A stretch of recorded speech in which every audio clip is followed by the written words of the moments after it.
That snow we had a couple weeks ago, or a little over a week ago, is gone. Took a while for it to melt off, even after it warmed up and started raining, because the ground was froze up so hard that as the snow melted, it would freeze into ice on the ground. But it eventually warmed up enough and rained enough that it's all gone and the ground thawed out. So we had a few days of rainy weather, and then the last 3 or 4 days have been pretty nice. It's been clear, foggy. It was really foggy most of the days and stuff, but it was dry. And it was cold. It'd get down to about 20 degrees at night and warm up to almost 30 in the daytime. So everything was really frosty with all the fog and the moisture in the air. The frost just draped over everything. I've been working on the hangar, getting it swamped out to bring the airplane home and put it away, and I've got it pretty well done. But when that weather got nice, I decided I needed to work outside more and get ready for winter some more. So there was still a few things we had to do. We changed all the tires on all the vehicles that we're driving and put the studded snow tires on. I moved a whole bunch of stuff around so that we could have room to plow snow. I just turned the tires on the Bobcat around. We had those turned so that the outside was in on it last summer so that it could put the tracks on it. So that way that moves the tires out away from the Bobcat body so the tracks will fit on it. But we're not going to use the tracks now. It's time to get ready for snow plowing. So I turned the tires back around right side out. Last year I had brought the plane home on Thanksgiving Day. We had snow in October and frozen weather and stuff, and it finally warmed up enough and the snow got off the roads enough and the ice and everything, that I could bring the airplane home and put it away. And Thanksgiving Day turned out to be a pretty good day to do that because there's very little traffic on the roads on that day. We didn't hardly see anybody that day at all. So it was a perfect day to bring the plane down the highway. Well, I was kind of planning on doing that again this year, but those plans just went south. Like I said, the weather had been really cold for several days and we had frost all over everything, and the ground froze again and it was really slippery. And my wife slipped on the ice Thursday afternoon or Thursday evening and broke her leg. She broke both bones in her leg just above her ankle.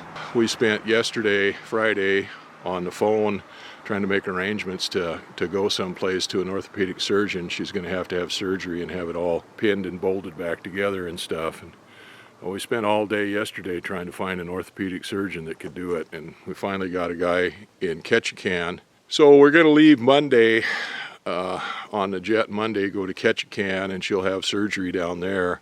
And of course the doctor told her we could fly home on Thursday, but the planes aren't the planes aren't flying on Thursday because it's Thanksgiving Day, so we're going to have to stay till Friday. So anyway, bringing the airplane home on Thanksgiving Day is not going to work out this year. Well, like I said, it had been clear and cold for several days and frosty. Last night it warmed up and it started raining. And the break in the rain showers right now, so I decided I'd get out here and get some stuff done.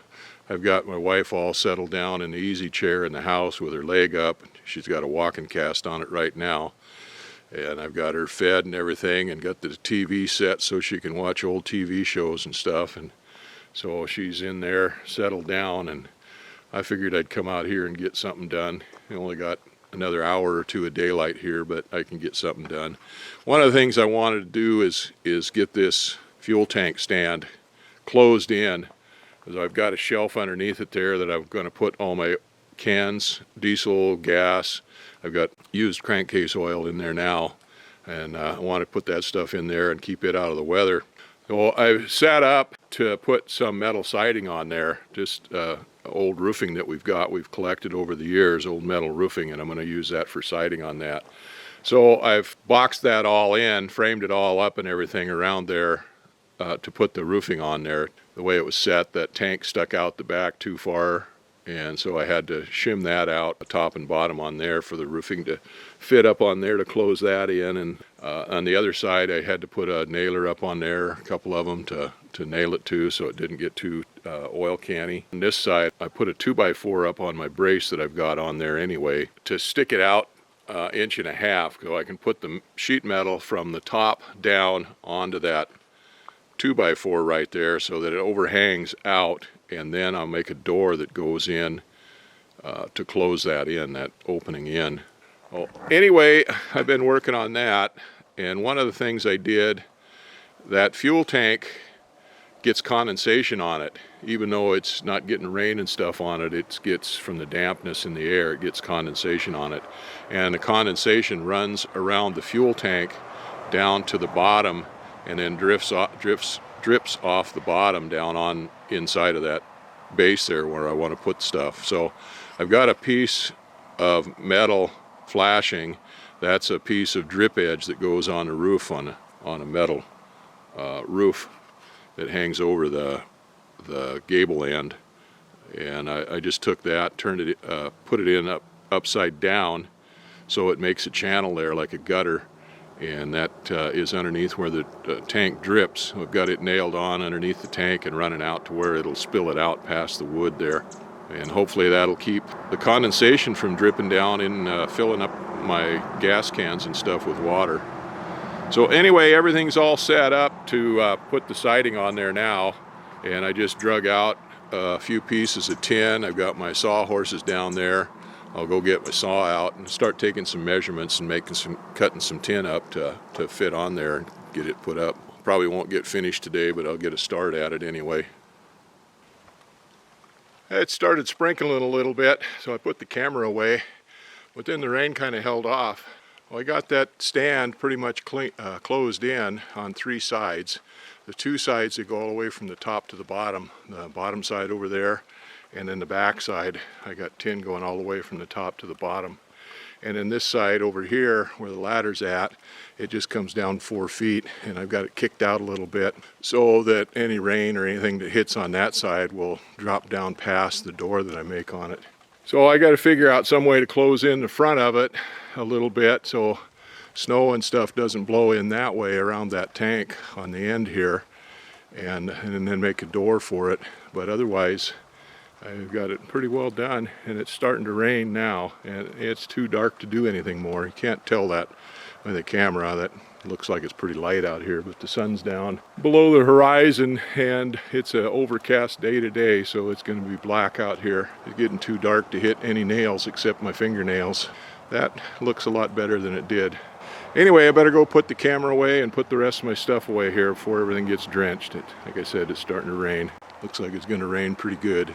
Wish I could send some of that to Poland. For my friend over there, he says it's pretty dry over there. So anyway, we got plenty of it here. I think I'm just about done for the day. I got a little damp. It was raining pretty good early this morning, but I didn't get out in it. I spent most of the morning in taking care of my wife, fixing her breakfast and doing a few chores and stuff there. And then it kind of let up a little bit. I thought maybe it was going to quit like it did yesterday, but it's just been drizzling here all day long, so I've kind of gotten a little damp. Now, yesterday I came out, I sheeted in the 3 sides of the oil tank stand, and then I drove the last nail just as it was getting too dark to see hardly, so we finished up with doing that. And then I was kind of figuring out what I was going to do on that next. I've got these 2 timbers sticking out the bottom there, the same distance as the ones on the top. And I had the ones sticking out the top to cantilever out the roof over the front of the oil tank. So the filler stuff, the shutoff valve and the filter and stuff like that are covered up, and the front of the tank is covered up. And I wasn't sure what I was going to do with the 2 sticking out of the bottom there, because they're just water collectors. But I decided to go ahead and get 2 more sheets of tin out, and I just box those in or close those in, kind of like wings.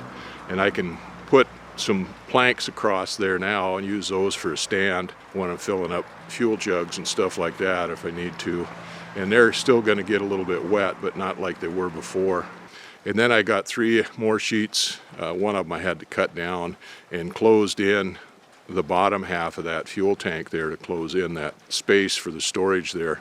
So that's pretty well closed in. There's still gaps there around the fuel tank where snow and whatnot can blow in there, but most of the rain and everything is going to be kept out of that. So I'm not sure what I'm going to do, if I'm going to do anything to fill those gaps in or not. That front of that tank sticks out too far to close it in, and I don't want to close it in anyway because I have to have access to it. To the valve and whatnot on there to get fuel out of there, and then of course to the top to have it filled up. So anyway, I think that'll do. Once I get a door on this side over here, that'll be pretty good. Well, I had a whole bunch of drive shafts out of Outboard Motors that we got from an estate sale of a guy that had a little marina here in town. And I just figured they'd work good to make stuff out of. I'm not going to use them for outboards or anything. I don't even know what most of them go to, but it's good steel stock material. Who knows what? I got way more than I need, but I can give a bunch of it away to people.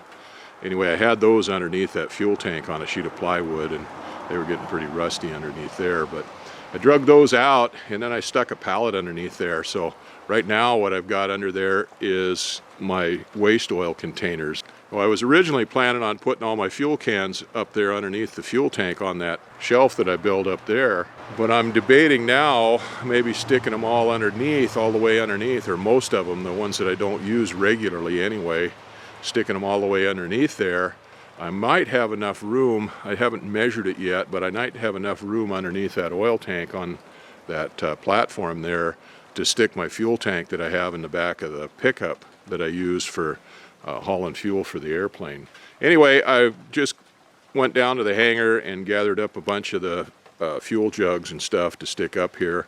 Regular gas jugs and diesel fuel jugs and saw gas jugs, and then I've got jugs that I carry avgas in for the airplane once in a while. But then I've got some bar oil, chainsaw bar oil, and some hydraulic oil, and I still have oil for oil changes in the machinery and the pickup and stuff down in the hangar. I think I'll bring those up too. I'm not going to be using the diesel fuel jugs as regularly as I did before. I used to have to haul a diesel from town out here to fill the machinery up, but now with this tank here I can fill it up out here. But if I take the Bobcat or the other machinery out the road someplace to do some work somewhere, I'll still need to haul fuel for that. So anyway, that'll be a relief not having to haul fuel out here every time I need to for the Bobcat for plowing snow. I use a lot of it when I start plowing snow and stuff, but anyway, that'll be a pretty good relief to get those in there out of the way. But I'll still need to haul gas, 'cause we still need gas for the sawmill when I'm running it, and some of the other pieces of equipment run on gas. But anyway, it's starting to rain even harder now. Drizzle is turned into a little rain, so I better put the camera away before it gets soaking wet and get this stuff put away. Put myself away. I have to go get my clothes hanging up where they can get dried out and go get warmed up. About time for a little bite to eat. I better go check on my wife again. Now, this is probably going to be the last we do for a while because we're leaving tomorrow to go to Ketchikan. They're going to have surgery on Wednesday. Tomorrow's Monday. We'd travel tomorrow, and then she was going to be inspected by the doctor on Tuesday, surgery on Wednesday, and we were going to come home on Thursday. But Thursday's Thanksgiving Day, and the airplanes don't fly on Thursday, so we're going to be gone till Friday. Well, anyway, we're not going to be around for a few days to do anything, so I'll get this all wrapped up and everything put away.